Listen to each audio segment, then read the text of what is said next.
ഭക്തി എന്ന് പറയുന്നത് എന്താണ് എന്ന് എന്നോട് ചോദിച്ചു കഴിഞ്ഞാൽ എനിക്ക് നിർവചിക്കാനുള്ളത് ഒന്നേ ഉള്ളൂ. ഇന്ന് നിങ്ങൾക്കുള്ള ഈ നിഷ്കളങ്കതയാണ് നിങ്ങളുടെ ഏറ്റവും വലിയ ഭക്തി. നിങ്ങളുടെ ഇന്നസെൻസ്, നിങ്ങളുടെ നിഷ്കളങ്കതയാണ് ഗുരുവായൂരപ്പന് വേണ്ടത്. നിഷ്കളങ്കതയ്ക്ക് മുമ്പിലേ ഭഗവാൻ തോറ്റിട്ടുള്ളൂ. ആരുടെയും മുമ്പിൽ തോക്കാത്ത ഗുരുവായൂരപ്പൻ ആരുടെയെങ്കിലും മുമ്പിൽ തോറ്റിട്ടുണ്ടെങ്കിൽ അത് നിഷ്കളങ്കരായിട്ടുള്ള മനുഷ്യരുടെ മുമ്പിലാണ്.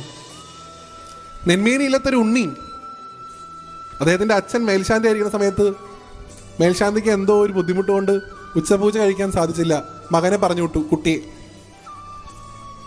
കുട്ടി പടച്ചോറും പായസവും ഒക്കെ ആയിട്ട് അകത്ത് കയറി വാതിലടച്ച് പാത്രമൊക്കെ ഗുരുവായൂരപ്പൻ്റെ മുമ്പിൽ വെച്ച് തുടങ്ങി പറയാൻ, കഴിക്കുക കണ്ണ. ആ കുട്ടിക്ക് അറിയില്ലായിരുന്നു ഇതൊന്നും. അവൻ വിചാരിച്ചത് ഇപ്പൊ ഗുരുവായൂരപ്പൻ ഇറങ്ങി വന്ന് കഴിക്കുന്ന.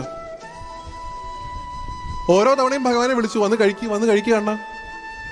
കുറെ കഴിഞ്ഞിട്ട് ഭഗവാൻ വരുന്നില്ല എന്നുണ്ടപ്പോൾ കുട്ടി എന്താ വിചാരിച്ച്, ഈ വിഭവങ്ങളൊന്നും പോരാഞ്ഞിട്ടാണോ വരാത്തത്?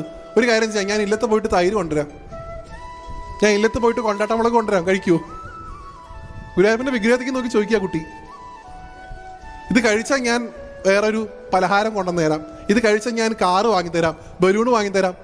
ഇങ്ങനെ വിളിച്ചാൽ ഭഗവാൻ വരാതിരിക്കുന്നത് എങ്ങനെ? ഭഗവാൻ സ്വയം ഇറങ്ങി വന്ന് മുഴുവൻ എടുത്ത് കഴിച്ചു.